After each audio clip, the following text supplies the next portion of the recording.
Please take your seats quickly, ladies and gentlemen. Thank you. Hello, ladies and gentlemen. Welcome to Tennis Weekly with Joel, Kim and Chris. On today's Davis Cup catch-up, sponsored by DownloadTennis.com. Draper delivers a dream debut for the GB win. Wawrinka calls out small crowds. And Simona Halep has handed a 4-year ban from the ITIA.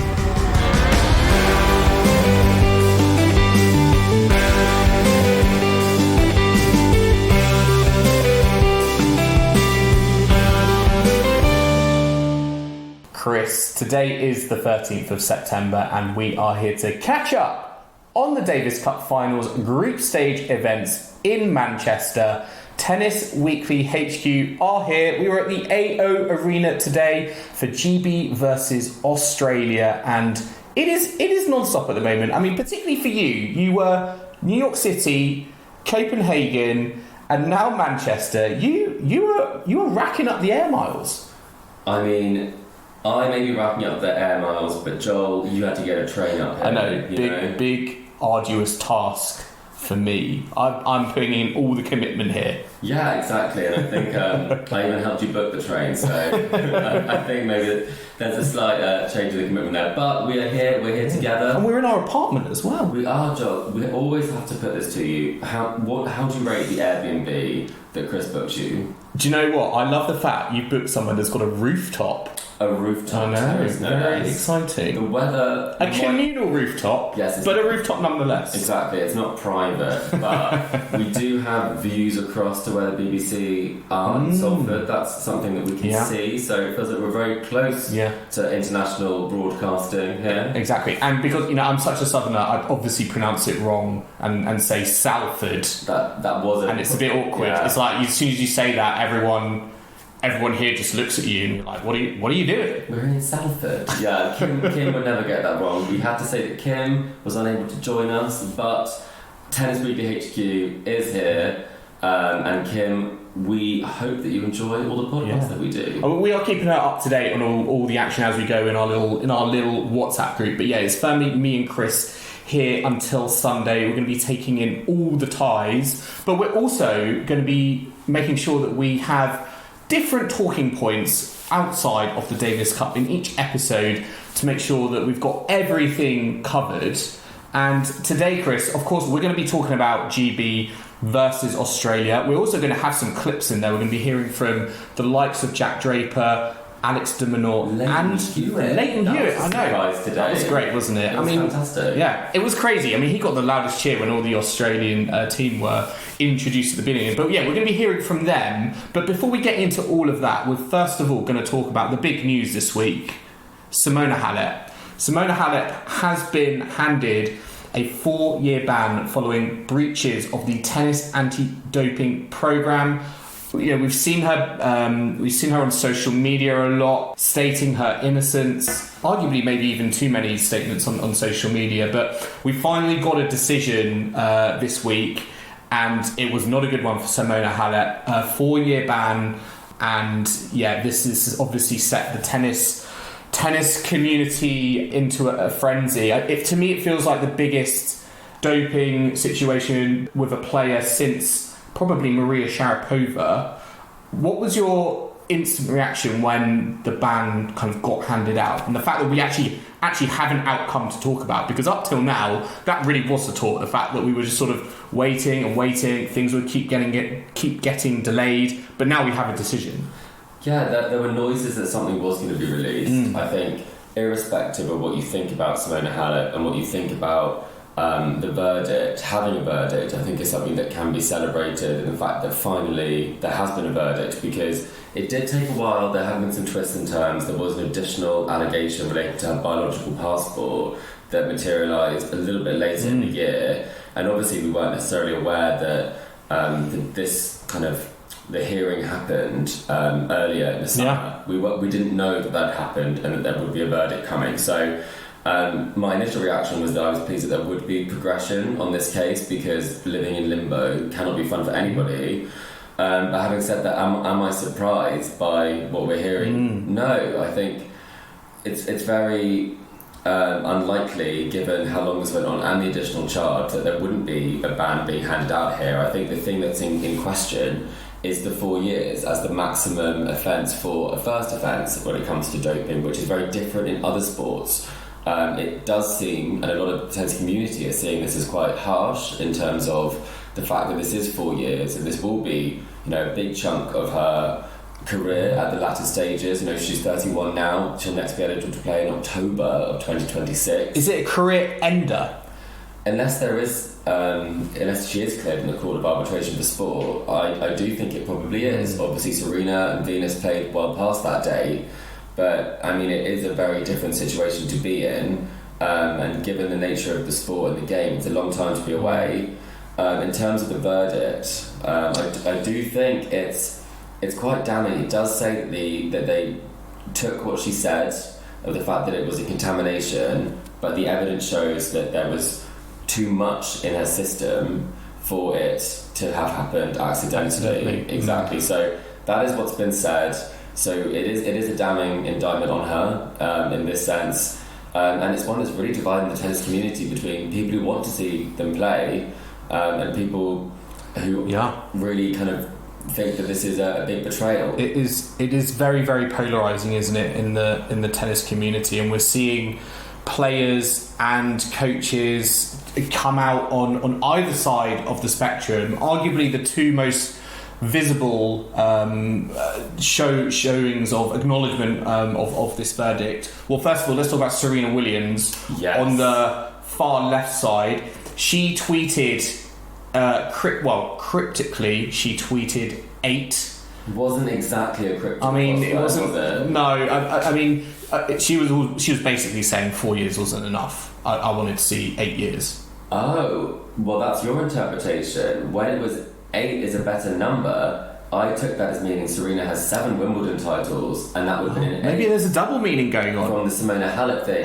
I think people were putting the pieces together at the time, and people think there are multiple layers to this, but it would have meant an 8th Wimbledon title. So, and then there's been a few things that she's been liking as well about the idea that, when your childhood dreams turn out that they were essentially doping is something that she's liked from another player. So she's made her opinion very clear on this, and I do think that it does make you think that Serena Williams is a very intelligent woman who very much understands how the PR machine works. She knows what this tweet will do. She knows it's getting picked up, and she knows people will understand the meaning of it. So does she know something that we don't? She's been very close to, Patrick Mouratoglou. She's very close in the tennis community.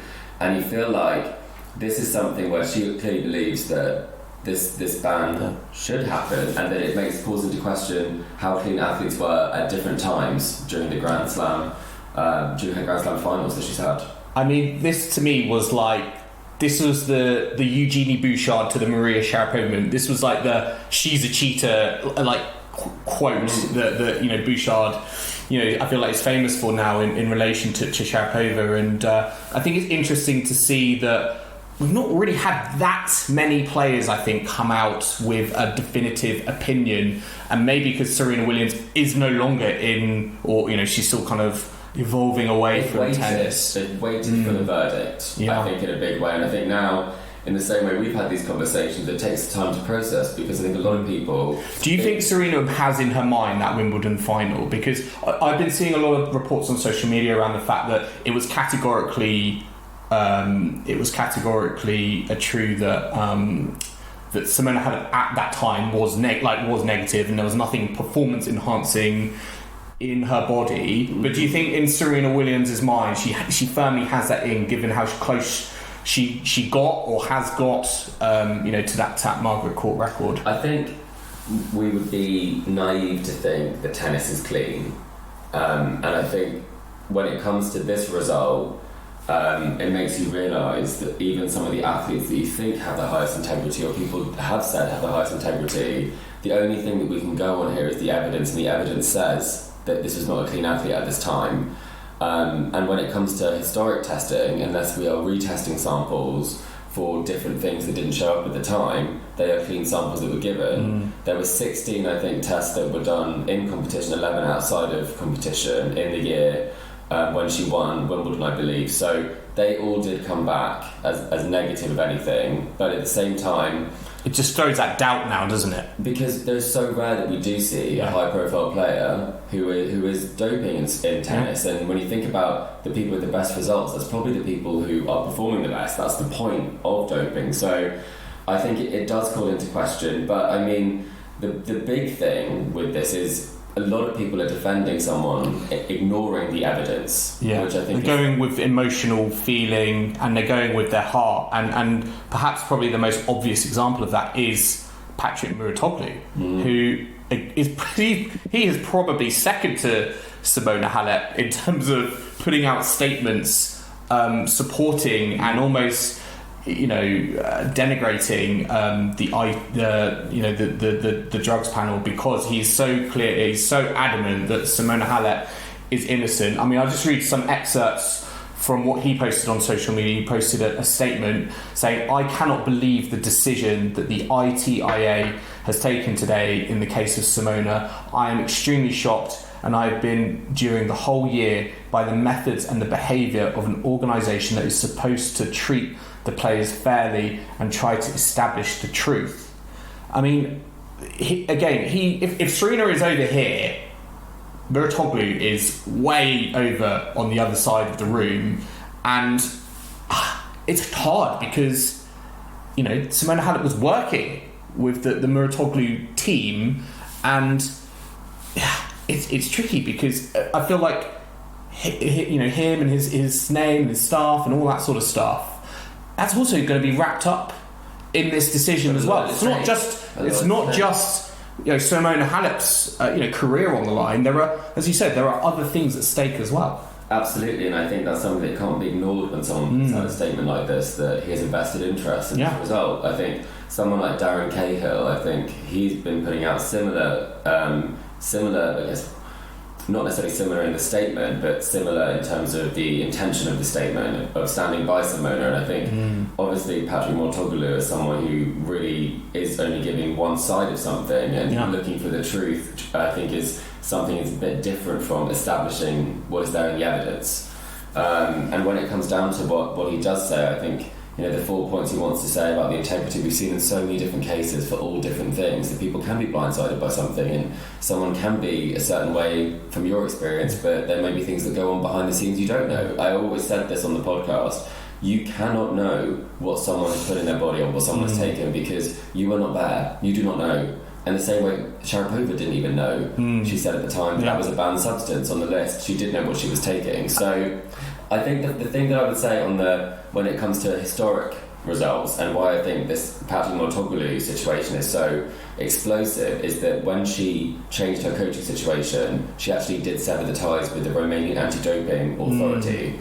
That's allegedly, but that's whose statements from the previous people who were double-checking her tests.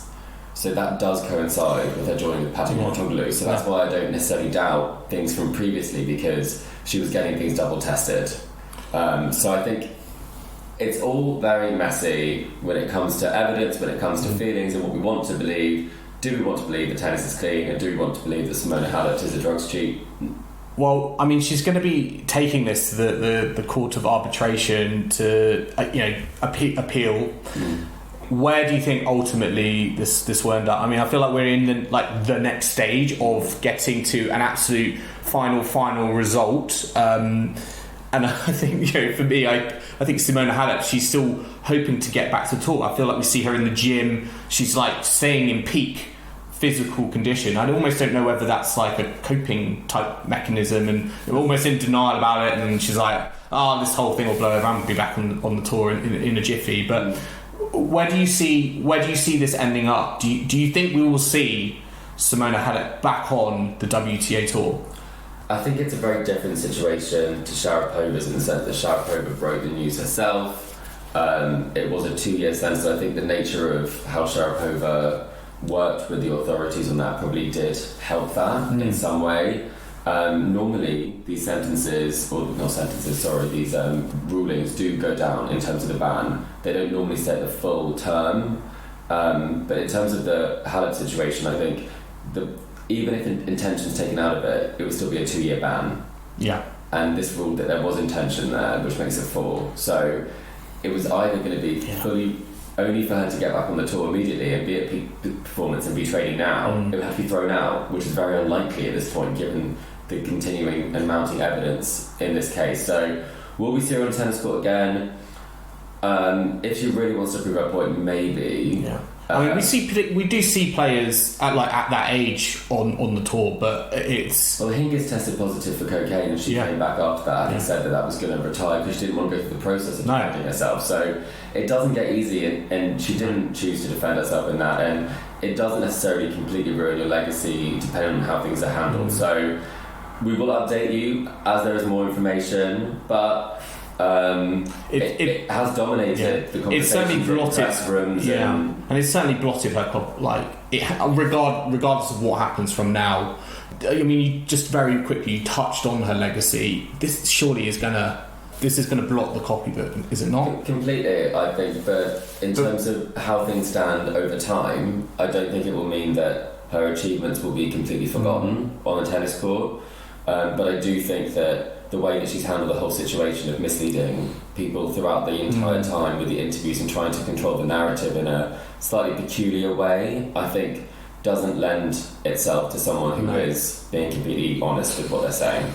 Well, let's move on. Let's move on to talking about the tennis we have got in Manchester. We're going to be talking about Great Britain versus Australia today. A real tough matchup for GB, but it was a very exciting matchup because we got in the first tie Jack Draper on debut against Thanasi Kokkinakis. Both players, I thought, played out of their skin. It was a match really that came down to a couple of points here or there. Arguably Kokkinakis would have probably got the job done. I mean, he did serve for it, but I mean, Jack Draper, he won this in 3 sets, 6-7, 6-3, 7-6, 7-4 in that final set tie break. What a match, and what a way to kick off GB's campaign in Manchester. Yeah, it was a fantastic start. I mean, I actually thought it was quite special to be there for Jack's first match because it feels like he is at this new point of his career where it's really hopefully getting started, and we'll hear from him in a bit about his career so far and some of those injury issues and hoping to stay fit. And it just shows you that he is also mentally tough as well as very talented, because he was behind pretty much the whole of this match. He was down in that final set. Kokkinakis served for it and did say in press he got a bit nervous and kind of a little bit bottled it, I would say. And he was 4-2 down in that tie break and came back to win it. So I honestly think that it was such an accomplished performance, and to come back and win like that, I mean, that was the match that saved the tie, because that wasn't a match that we should have won really at 5-4 in that third set. No, I agree. And as you said, what's so impressive, I think, about it is the season, the roller coaster season that Jack Draper has had. And we're going to hear from him now on how he looks back on his season so far. Yeah, it's been an incredibly challenging year for me.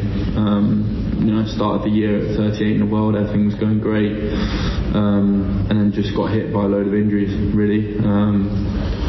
Maybe a few mistakes that I'll learn from and stuff I could have done better, but the one before Wimbledon was a real blow. I didn't play for a month or two, and just spent loads of time sort of in a bit of a rut trying to get out of it, but I worked really hard to get myself back. I didn't take any time off.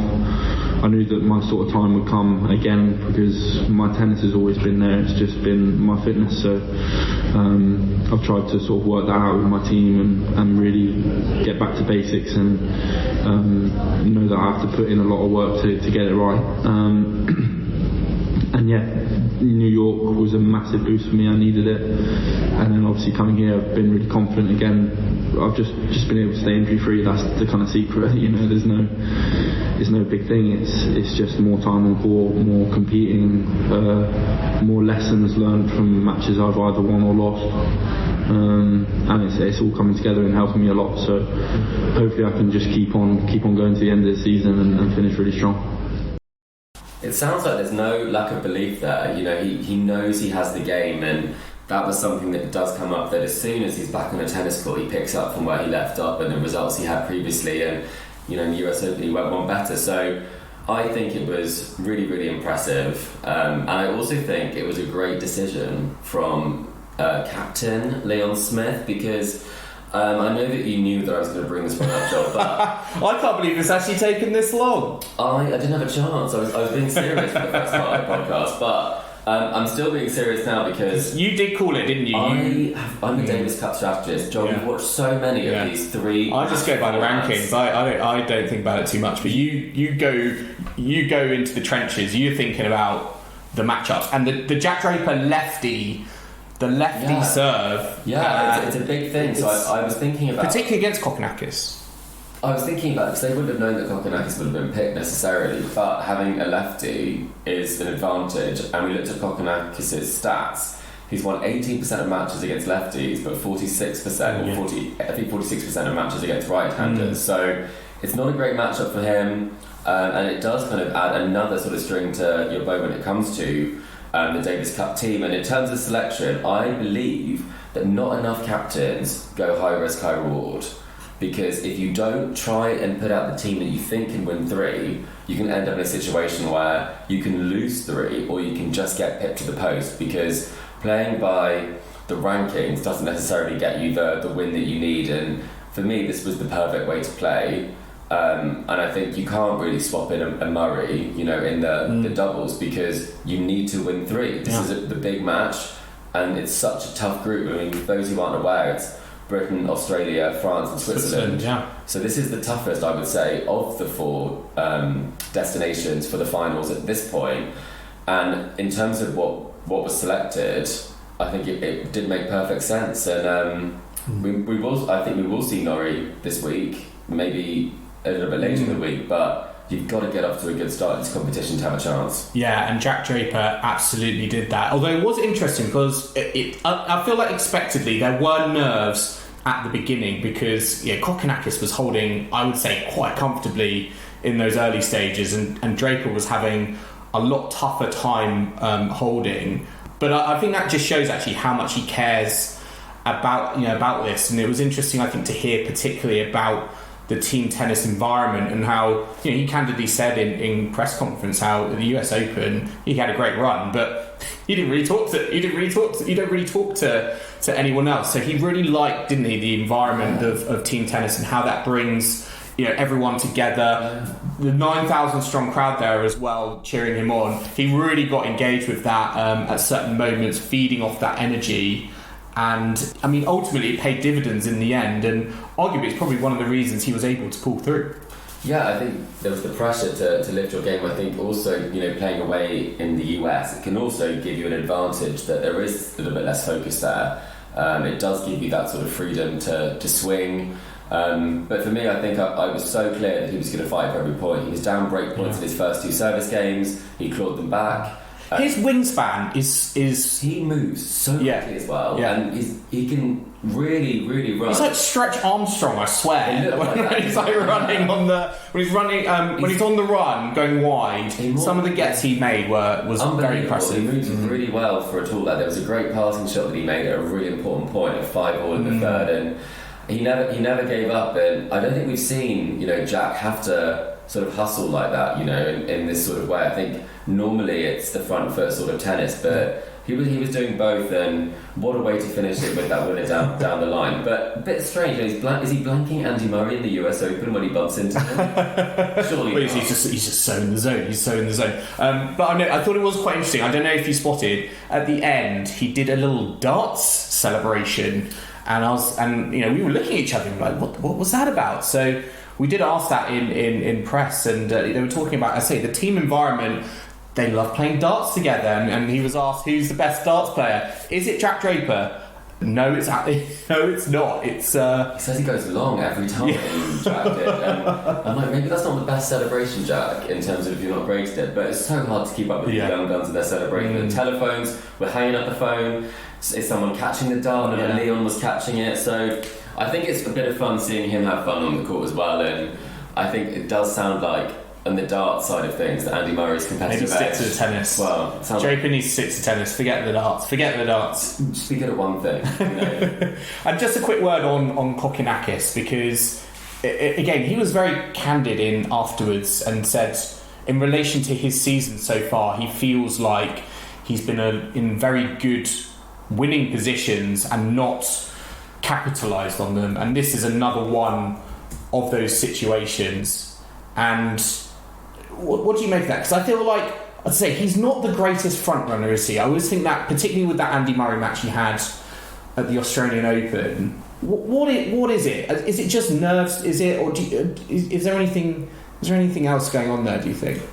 He made some comparisons with what his career was like when he was younger. Obviously, he did have injuries as well, in a similar way that Jack has, and there was that comparison that came from him. And I think it doesn't get easier. You know, he was someone who had so much promise, and people thought would really do something sort of mega on the tennis circuit.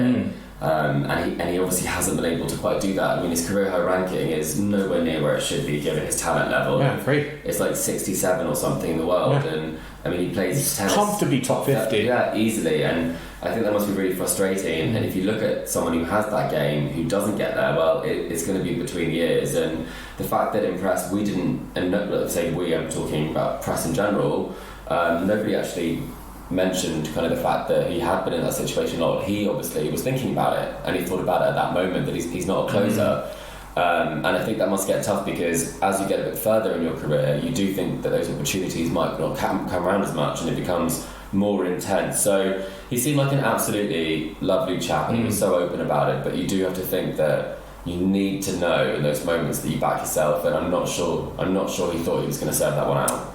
Yes, and Jack Draper truly capitalised on that. But we're going to take a quick break now. Join us in the second half, where we're going to be recapping all the other results from the GB Australia tie and chatting about the great crowd debate. Don't go anywhere.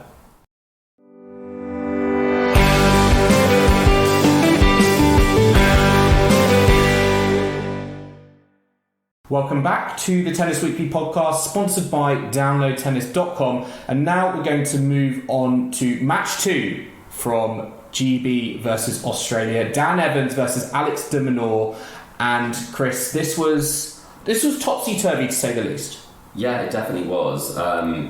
We were actually waiting for Jack in press, and the first set was over. It was over in a flash, it seemed like. And breadstick. It was a breadstick to Evans. What? Yeah, I mean, I think this was a really smart selection again, because there was a good head-to-head here, and there's no way you're not going to play Alex De Minaur when it comes to your Australia squad. So they could definitely bank on knowing who that was going to be, and Cam doesn't have the best head-to-head against him. So lost to him in Canada. Well, it makes a lot of good sense. So, I mean, it was a really high standard of tennis from Dan. I think if you're De Minaur, who's come in with the most form of anybody in this group, I think it's definitely got to be a tough loss, and it clearly was a tough loss in press. And you think maybe it is a case that Davis Cup, you do find yourself down sometimes, but the intensity of getting that next one, having lost one where it's so close, I mean, would he potentially have done or come through had it been a case that he didn't need that one to survive the tie? And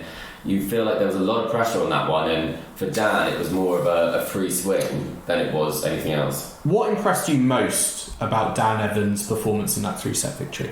Well, when I saw him at the US Open, I think it's this wonderful balance of neutralising a point with the slice, but also being able to attack.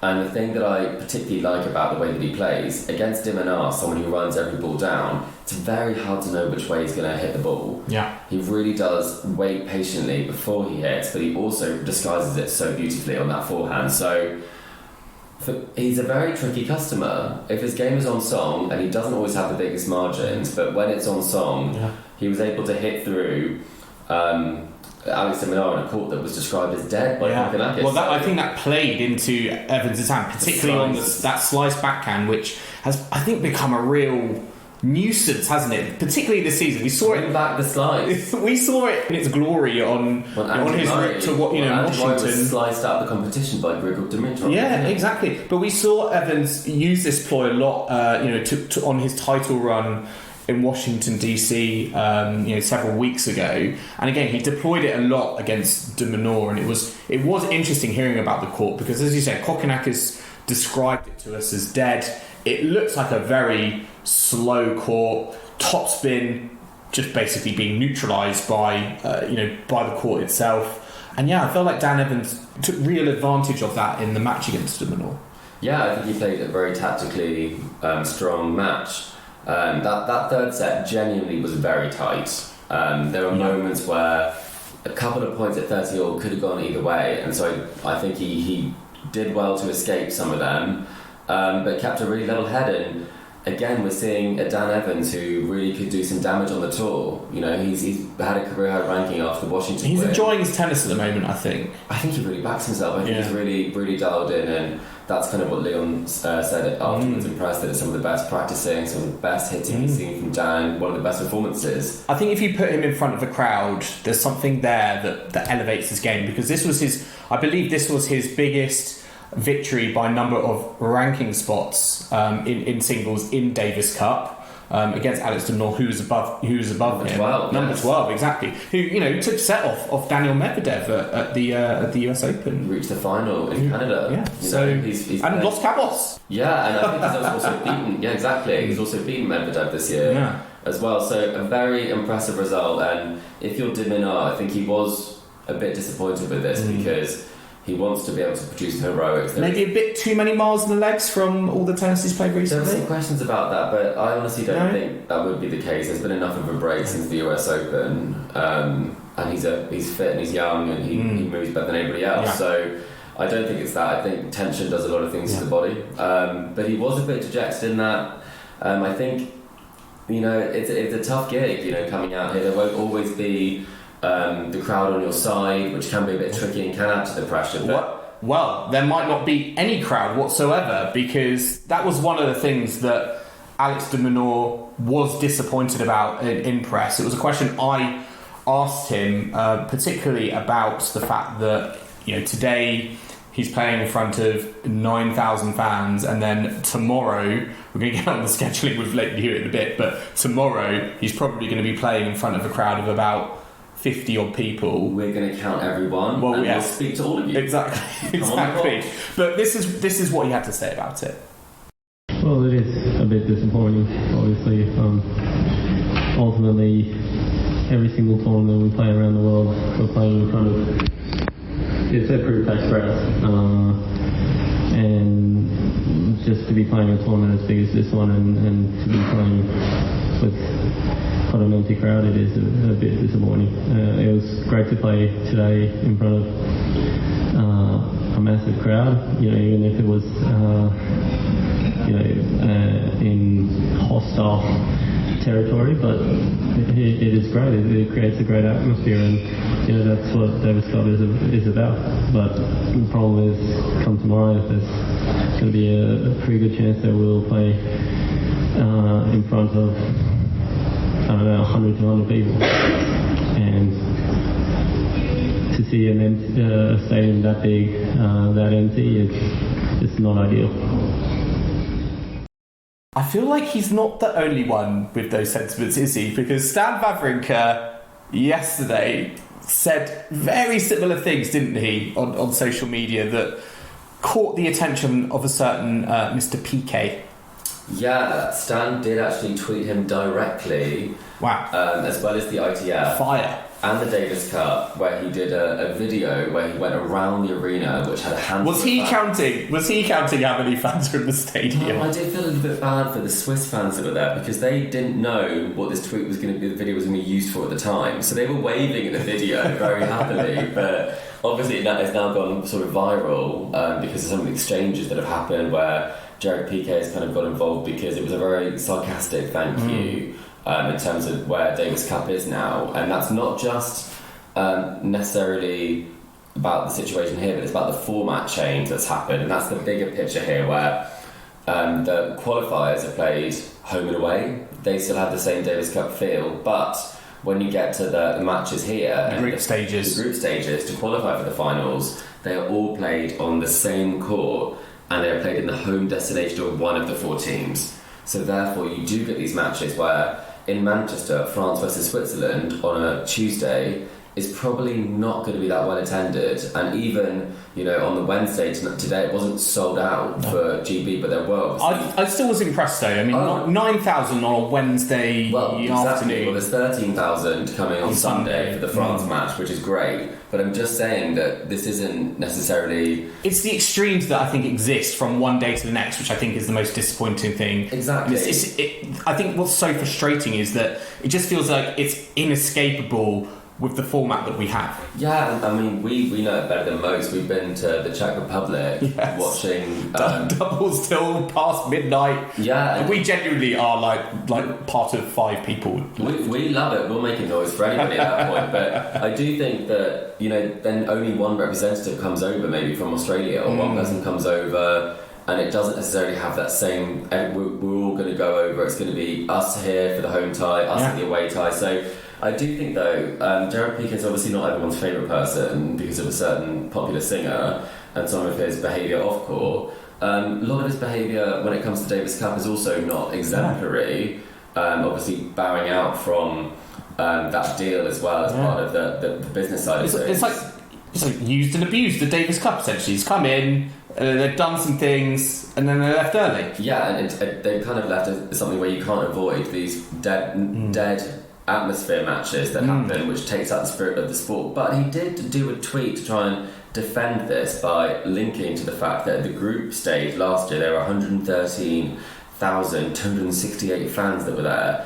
So I did some maths and tried to work out. I'm glad it was you, not me, doing that maths. Yeah, I got out the collector set spreadsheet. And that's about 4,600 a day.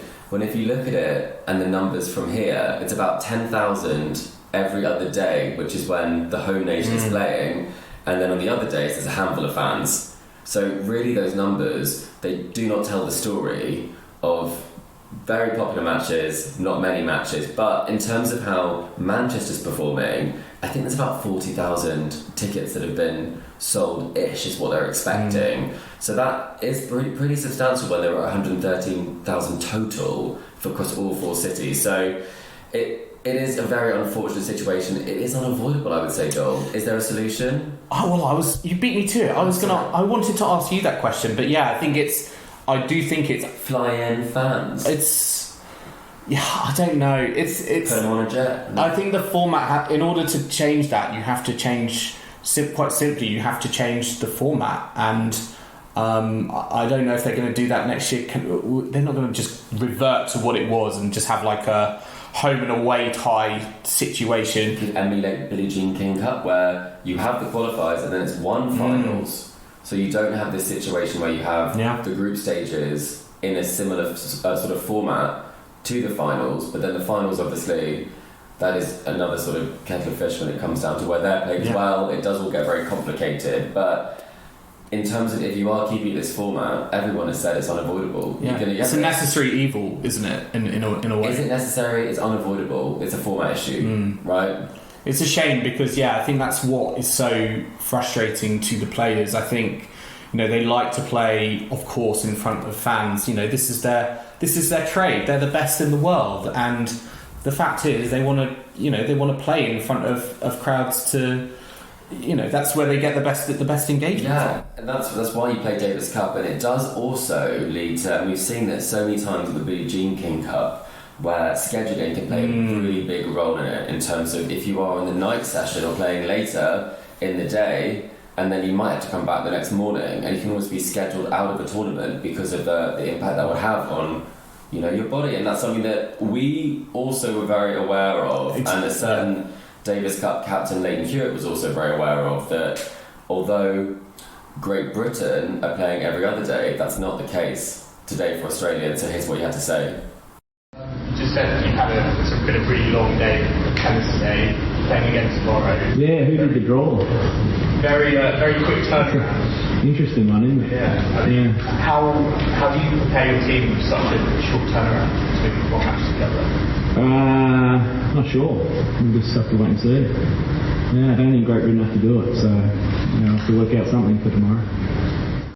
He was not happy, was he, about the scheduling? I do think if you look at how it's worked out, Australia, I feel like have got the short straw. Back to back, Great Britain, France. Yeah, the two toughest ties. Two toughest ties. But I did look at this. Every other team is playing on consecutive days except Great Britain, and so I think that will present challenges, definitely. And I think that probably the team that would be best able to play like that would actually be Great Britain, given the depth we have in the singles, and also some of the rotation options we have in the doubles. So if you're, we're relying on Alex De Minaur, and there's talk about, you've asked about how his legs are. I mean, definitely that's not ideal, and there is no way you can solve it. And that's why actually Hewitt was at press by himself, because his players need to be there.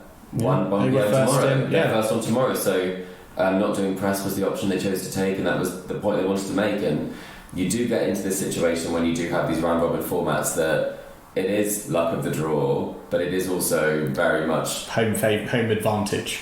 Yes, home advantage in terms of the number in the crowd, and then also the favourable scheduling as well. Yes, and also probably you can say Malaga is basically a home crowd, given how many Brits go on holiday there, where the finals will take place, in November. So, I mean, it couldn't have worked out better for the Brits, and I think there's even more pressure there for us to make sure we deliver on this, because everything is in our favour with this. And I mean, particularly as well, it was a heartbreaker almost kind of last year, almost like a missed opportunity, and I think this is almost a time where the team will be looking at it like, we need to make amends. We should have got to the finals last year. We got a good enough squad. Definitely. I guess that just on that, I think the important this brings into that importance of the fact that every tie counts. And to their credit, Australia did win the doubles match despite being two matches down. And they did it in straight sets. And I just want to talk about that doubles match, because we were treated there. I think we had 3 Wimbledon doubles champions on the court in Neil Skupski, Max Purcell, and Matt Ebden. Dan Evans as well, no so much on the doubles court. A Rome finalist as well. I mean, it was a very high quality, high caliber match. Yeah, absolutely. I mean, I think it was probably the toughest doubles that we're going to see this week. I think, obviously, they've won Wimbledon together, Ebden and Purcell. I think Purcell's having a fantastic season on the singles court and the doubles court. They are very, very, very good together, and I think in those key moments, knowing each other's game and playing more regularly together, even though they aren't currently partnered together.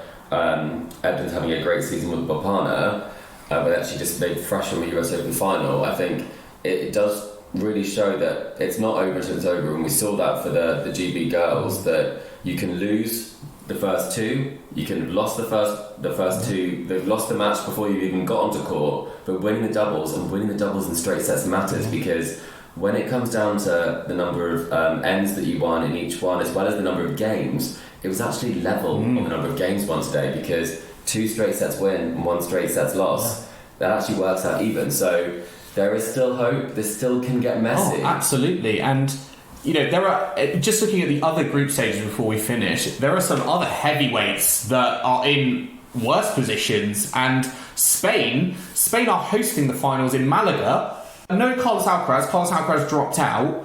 They lost 3-0 to Czech Republic.